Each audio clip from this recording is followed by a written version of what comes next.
Nebraska is in on some of the biggest name wide receiver recruits in the entire country. They have a chance to have back-to-back wide receiver recruiting classes that have multiple consensus 4-star All-Americans, multiple consensus top 250 overall nationally ranked recruits. They have a chance to have the greatest stretch of wide receiver recruiting in Nebraska history. That is all out in front of them. That is all realistically possible. The skill positions at Nebraska, and in this case, wide receiver, have the potential to be better than we have ever seen in Lincoln, Nebraska. This is coming off the heels of a 2025 recruiting class that had 3 wide receivers that were all consensus 4-stars, all consensus All-Americans, all consensus top 250 recruits. Cortez Mills, Jeremiah Jones, and Isaiah Mosey. 2 of the 3 are in campus already, and 2 of the 3 are going to be immediate impact guys in the fall. And Nebraska can equal that in this recruiting class in 2026. This could be an insanely talented class.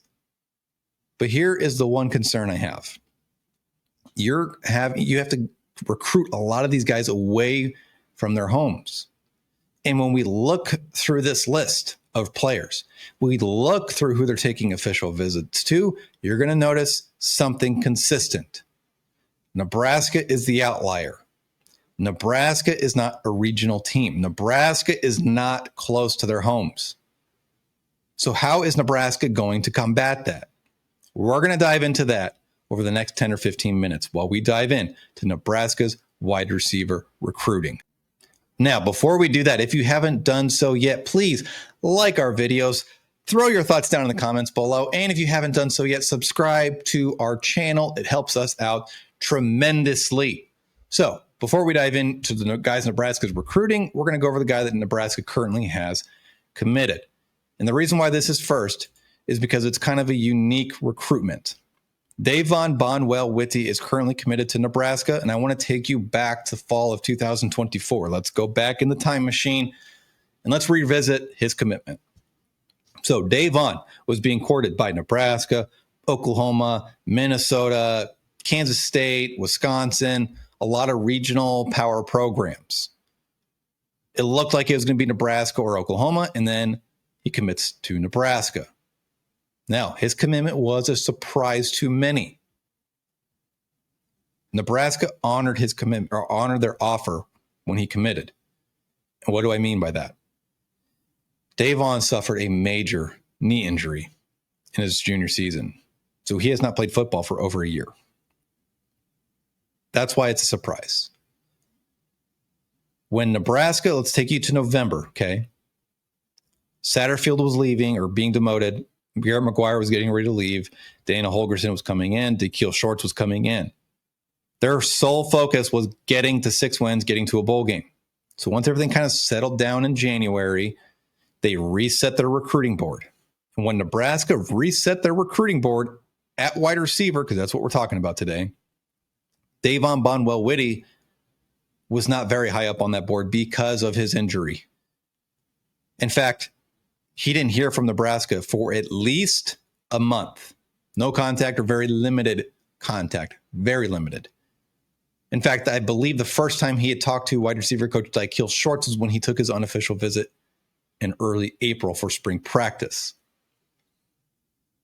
This is recruitment you need to watch, especially as the guys that we're going to talk about here in a minute, as they make their decisions, how does that impact Davon Bonwell-Whitty?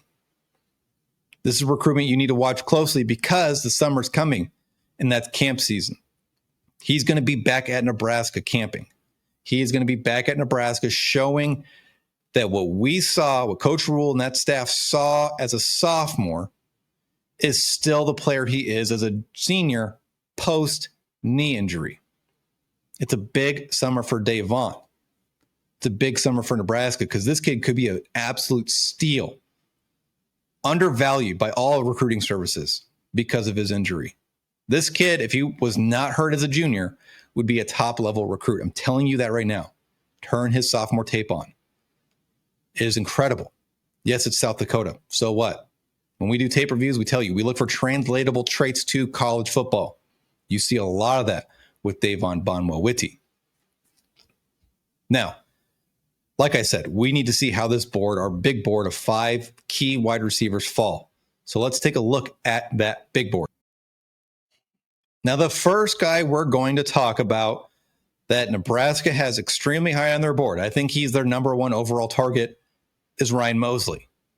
6'3", 200 pounds. You're going to see this trend with all these receivers except for one, because Nebraska needs some outside receivers. They got Cortez for the slot. They got Jacory for the slot. They got Mosey for the slot. There's one slot receiver of the top 5 that they're recruiting.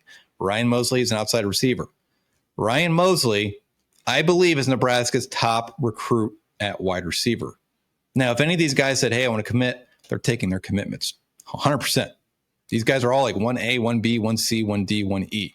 That's how I read it. Now, Ryan Mosley's from the Southeast. He unofficially visited Nebraska on February 1st, the Elite Junior Day Recruiting Weekend. How many times have you heard me talk about this Elite Junior Day Recruiting Weekend? A lot. It's very important. You need to know that date. Lock that into your brain. Because when these guys start coming in for these official visits in June, I want you to see how many of those guys visited for February 1st. And when Nebraska signs their class in December, I want you to see how many they sign that came in on February 1st. It's an important date to know. Now, Ryan Mosley. Here's the big thing. Official visit set up to Texas A&M, South Carolina, Bama, Georgia, Nebraska. Nebraska's the outlier. So it's very much a regional SEC conference recruitment, and then Nebraska. What does that tell you? What does that tell me? All that tells me he wants to stay close to home, but if there's any school that can lure him away from home, it's Nebraska. This is a big thing.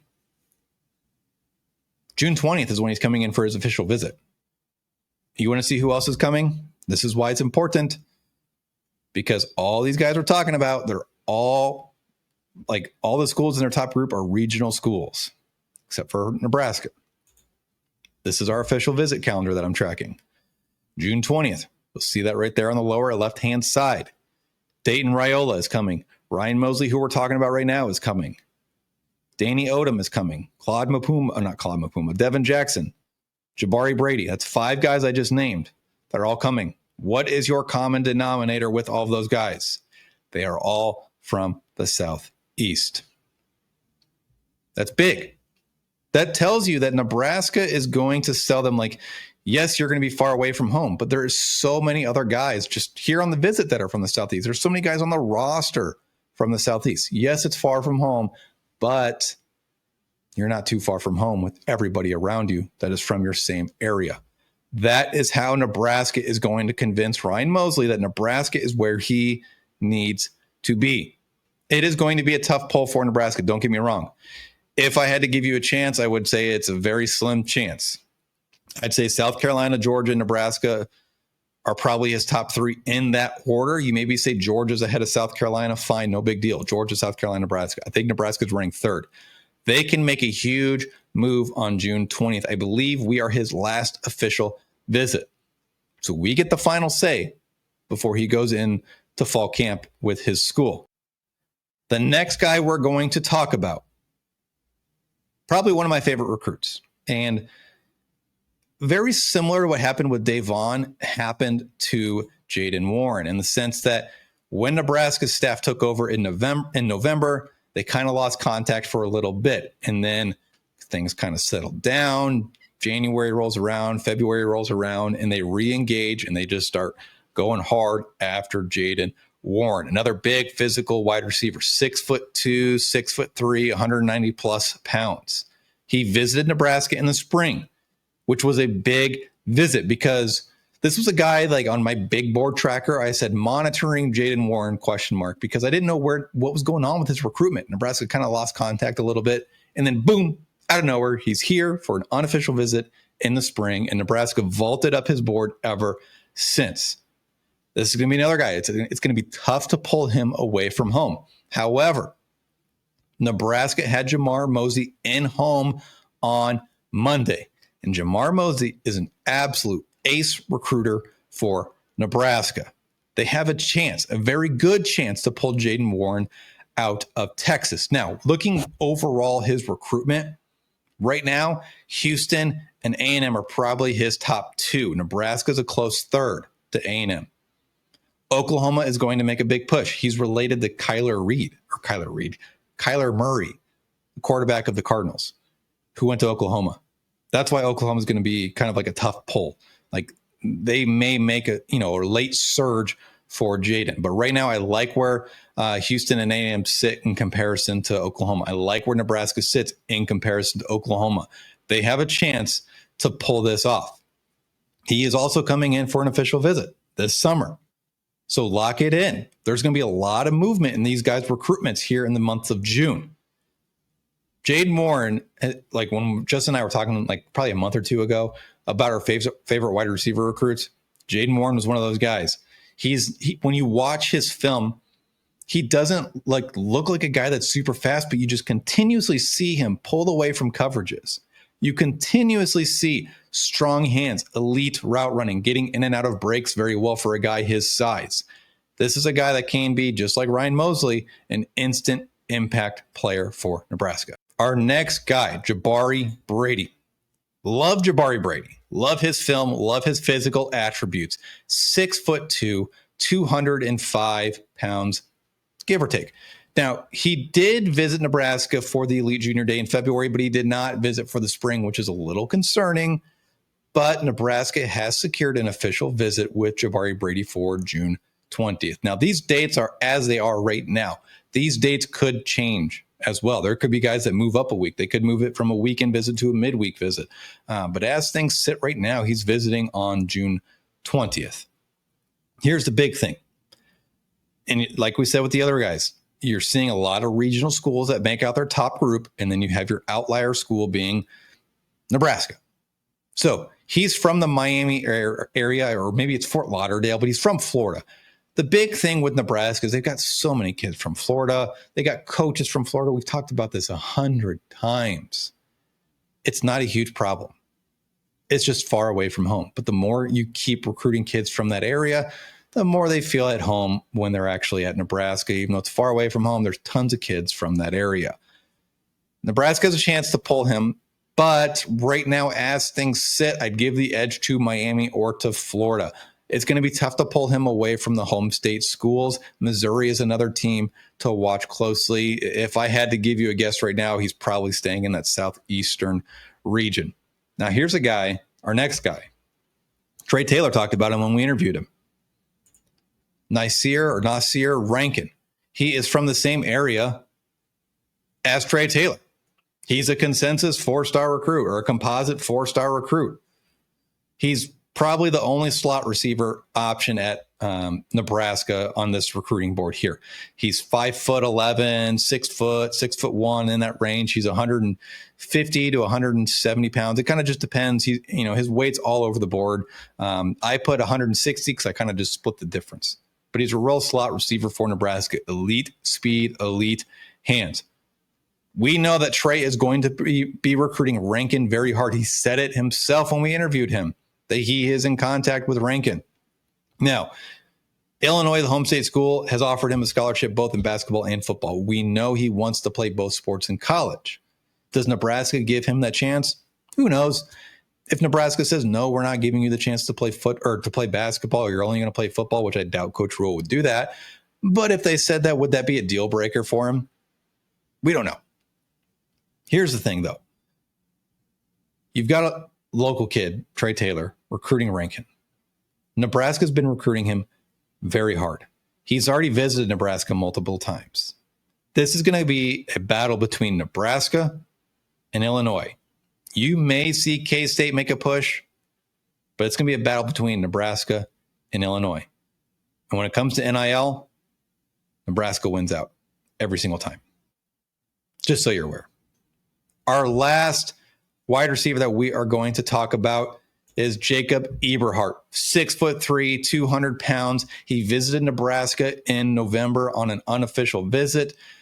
This is a recruitment that is hard to get a handle on right now. I would say the three main schools are Ohio State, Ole Miss, and Nebraska. Those seem to be the favorites right now for Jacob Eberhardt. We don't have him scheduled for an official visit as things sit today at 1:46 on May 9th. That could change, obviously.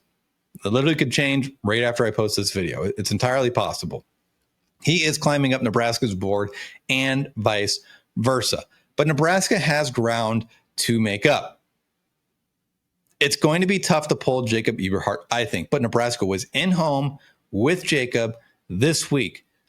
As the guys we just talked about, as the recruitments shake out. So let's say come, July 1st, Nebraska knows, just for example, let's say they know they're really falling off Ryan Mosley's board.